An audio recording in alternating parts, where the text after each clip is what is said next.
Welcome to the Headley Highlight Show's Royal Corner.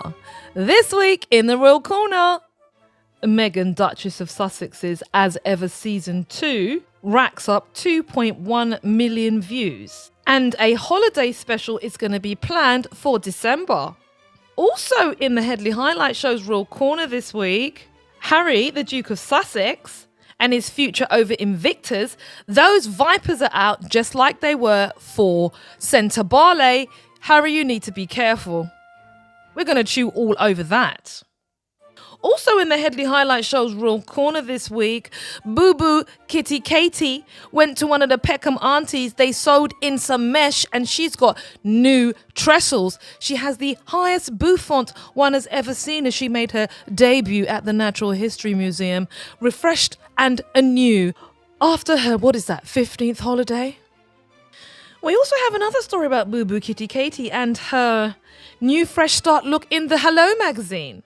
Pictured by herself, while her husband was pictured with the children, sending a very clear message to me that, as I said, that marriage is like a lemming on the rocks of Dover, waiting to fall into the abyss.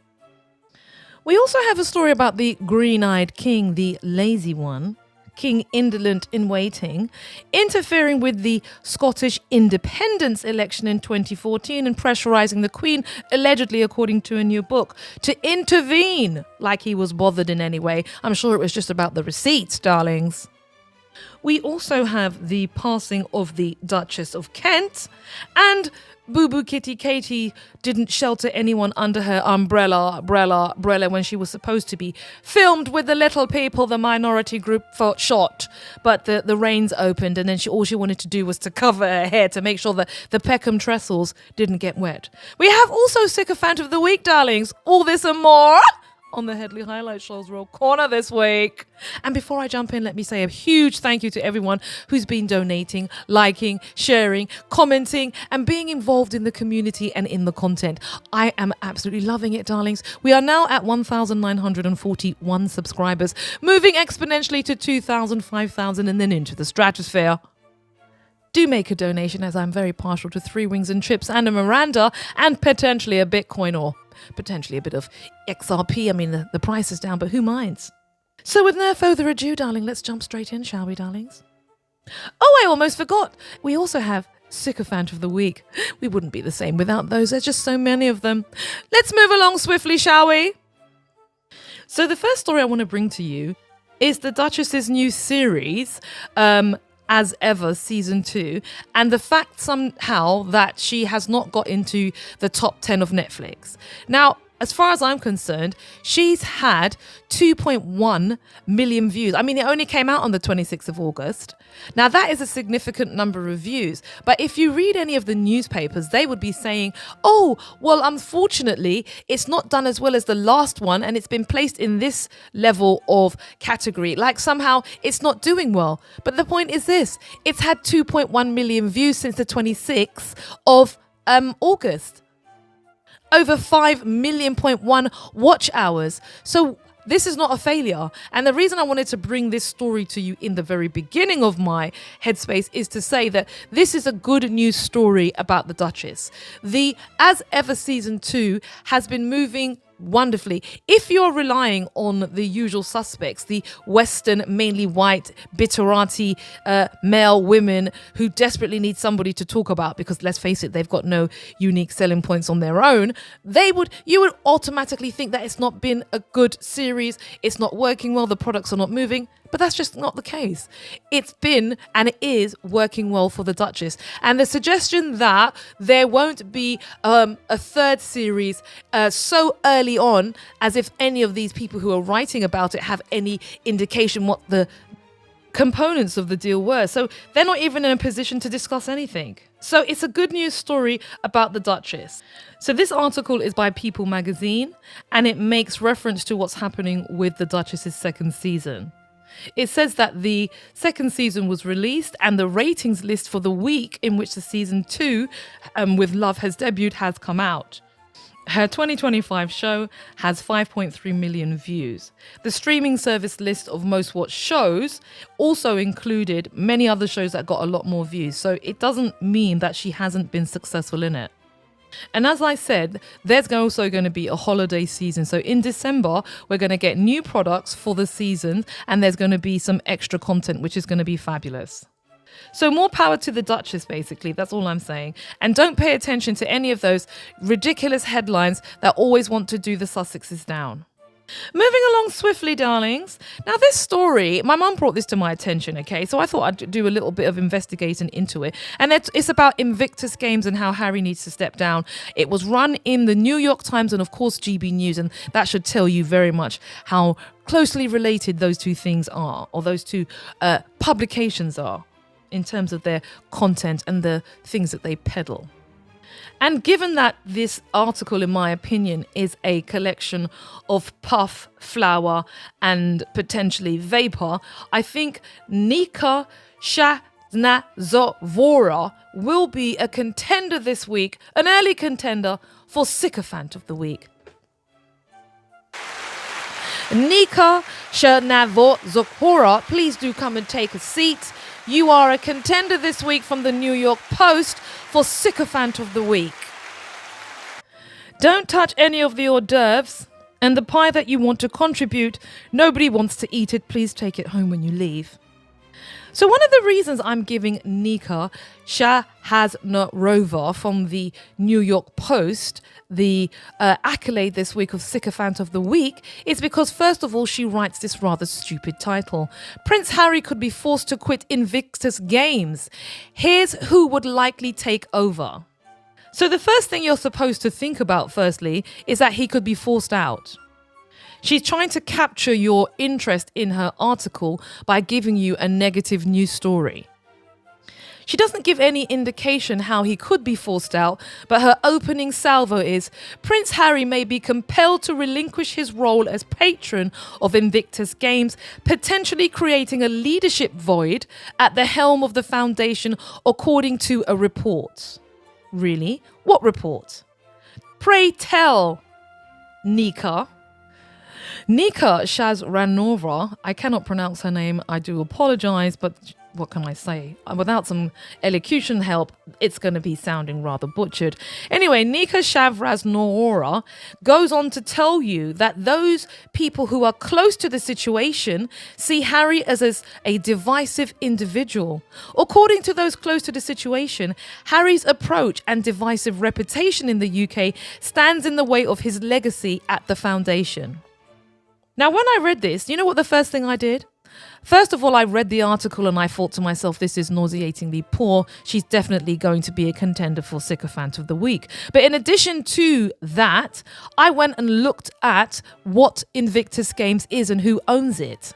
So she talks about a report and how he can be pushed out, but she doesn't give any indication as to how this can take place. And this is the reason why she's Sycophant of the Week, because she's done no background reading. She's just a mouthpiece for sending detritus into the ether about the Sussexes.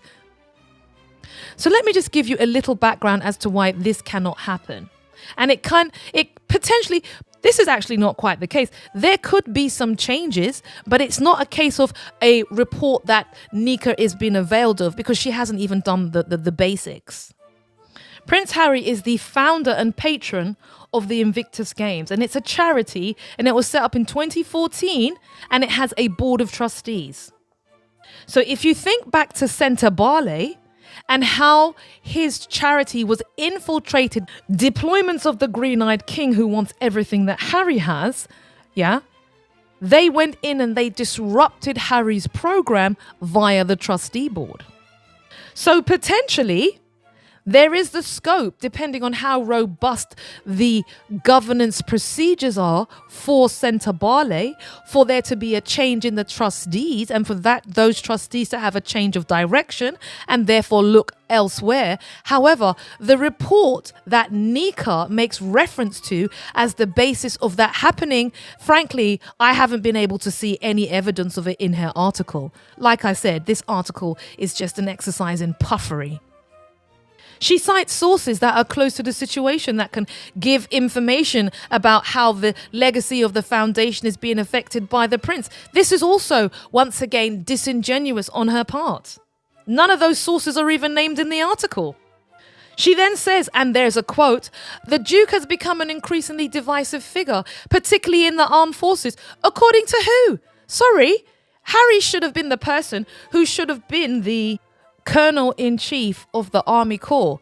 But instead they gave it to the Green-Eyed King. He actually served. Not one of those people have ever served any time. Harry's the only one that's been to actual scene active combat, as far as I'm concerned. So how can you say, according to this article and this particular sycophant writing for a New York American audience, that he is a divisive figure within the military? Just because you say it, Nika, doesn't make it true.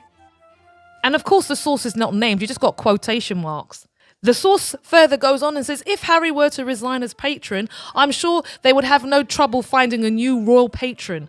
Please, we don't need any more of those paper patrons, those puffed up individuals who are like paper mache. They are full of absolutely nothing. It's just the shell. We don't need anyone like that. Harry is the face of Invictus, and the only reason these individuals are bringing this to the fore is because they want to create a problem, because he's coming here for the next Invictus Games in Birmingham. And look at how Harry is. He's actually extended an invitation to those individuals. So the Invictus Games, according to Nika, is going to be here in England in 2027. However, they have a difficult situation because Harry has extended, like I said, an invitation to them. And really what I'm very proud to see is that the CEO of Invictus said in a statement that they were proud to have Harry as their patron and their founder. The Invictus movement stems from his ideas. Don't forget, he's the founder, just like with Centre Barley before those detractors came in and destroyed it. The Invictus movement stems from his ideas and his passion for the international community of wounded, injured and sick service personnel and veterans, born out of his military service and experience and his understanding of the power of sport to change lives and save lives. So the fact is that unless some major thing happens, there is no reason why Harry will no longer be the patron of Invictus Games. This is scaremongering, scandalizing, creating a narrative of contention and negativity. And Nika, let's get her name right as I scroll up. Nika, where are you? Nika Shakhnazarova from the New York Post gets this week's Sycophant of the Week for actually allowing herself and allowing her publication to be that kind of bugler of detritus masquerading as news. Thank you so much, Nika Shakhnazarova from the New York Post. You are this week's Sycophant of the Week. Take a bow, you deserve it, darling. Your writing was foul, and your peddling of propaganda didn't go unnoticed. Nika Shakhnazarova from the New York Post. Thank you and good night. Also this week in the Headley Highlight Show's Royal Corner, we have Boo Boo Kitty Katie and her new hair. Yes, she's been to the Peckham Aunties. She got some new tracks. They sewed in a mesh and they gave her some extra long blonde mermaid waves. And she debuted them at the Natural History Museum. As far as I'm concerned, they don't suit her face. The tracks are too high and she appears to have a bouffant, which went out in the early 60s. And because this is a nothing burger of a story, Janine Henni of People magazine is going to be a contender for Sycophant of the Week because she's written copious numbers of paragraphs about this information that nobody gave a single rat's buttocks about. I quite like that. Rodent's buttocks. Nobody gave a rodent's buttocks about the Doolittle Duchess's hair, but she's written several paragraphs about it. Let's dive in, shall we? Jenny, darling, how rude of me. Take a seat. You are also a contender for Sycophant of the Week again. Sit down, Jenny Henni. Was it Janine Henni? Take a seat, darling. We need to dissect your article. So she writes, the Kate Middleton shows off her shocking blonde hair transformation, the biggest of her life, for the first time. She's just come back from doing nothing. Don't forget she was on a yacht that could have housed all those people that Mr. Farage was talking about on the small boats. He's so upset about them. Her and the children were on their 18th holiday. And now she's back in the world of working. And what does she do? She's at the Natural History Museum with the brown people. Yes, the shot with the minority groups didn't go as planned because the rains opened on the blonde trestles. The children scattered and Little Duchess didn't shelter anyone under her umbrella. Hey, no, she didn't. She didn't want to get her hair wet, darling. You know that stuff can shrivel when it gets wet. Janine Henni from People magazine didn't mention this, but she did mention some other things which were equally as uninteresting. Shall we dive in? Kate Middleton stepped out with the summer highlights and long locks which she bought from Pack, making her the lightest and the longest we've ever seen. Jenny, they're made of plastic. It's called a Brazilian weave, Jenny. According to her, speculation was sparked. The only person speculating, Jenny from People News, was you because you're paying your rent writing this drivel. She writes, Kate Middleton is showing off her blonde summer hair as she returns to royal duty. I thought she was stepping back. Didn't the sister publication Hello magazine have her featured alone and then a small shot of the green-eyed king with the children separately saying, all but, as I said, this marriage is over. We're living separate lives out in the Outer Hebrides. Jenny, no? You didn't pick up on that? Okay, darling. So on the 4th of September, the Princess of Wales visited the Natural History Museum and its newly transformed gardens, with the green-eyed king in tow. And the picture of his teeth, my God, they were so yellow. I thought it was a banana I was looking at. All that money and that quality of teeth. Come on, please. As I once mentioned, Jenny said that there was speculation about the lighter hue, which is absolutely untrue. And she said during an August sighting Thursday, they could confirm that she was rocking summer highlights. And the picture of her has her with a very strong centre part. And she has really added in lots and lots of tracks. According to the article, speculation around her latest hair change came round about the 24th of August. Really? Cameras captured her driving on her way to Balmoral. She was on another public jolly, at the public's expense.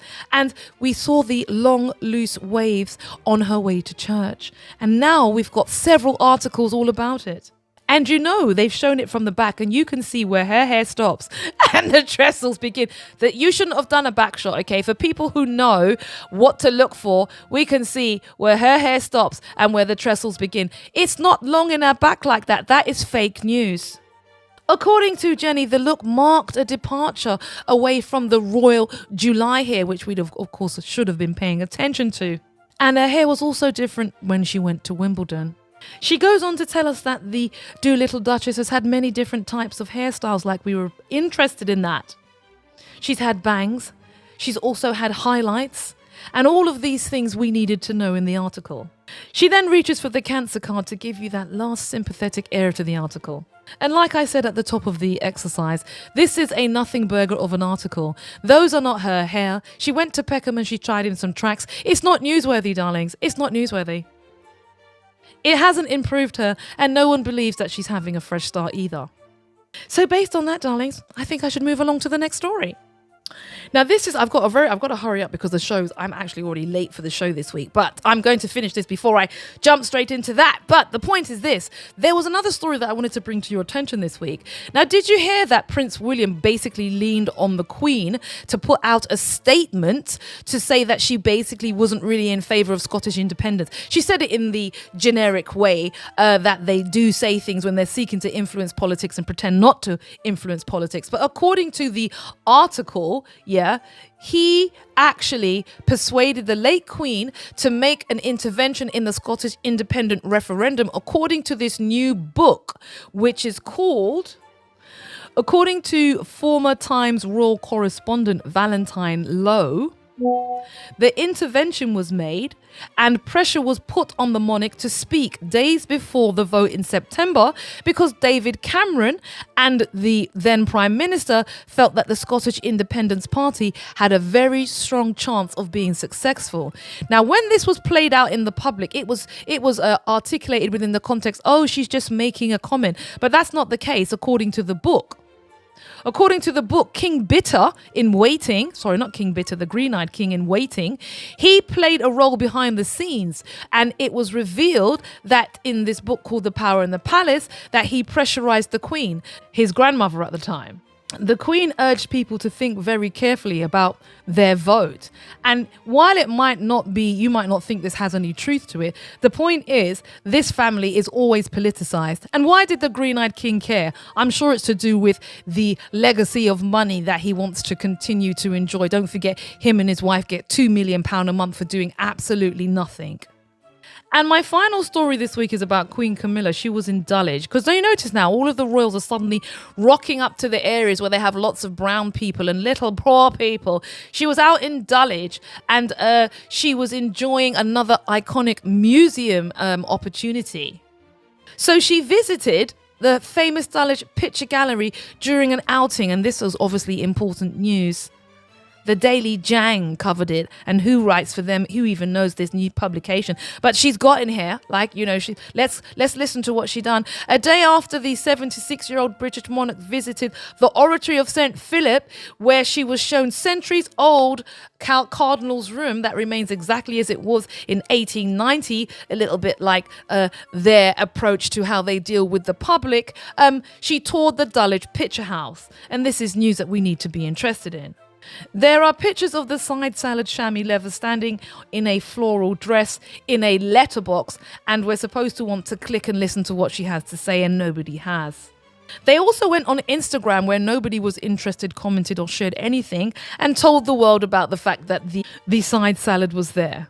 Oh, and my final story this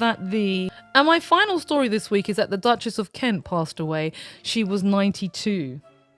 And that's about it this week. It's a very short one because I'm running so late for the show, and I do hope you enjoy it. I hope you enjoyed the Sycophants because there were just so many of them. And I'm going to catch you next week.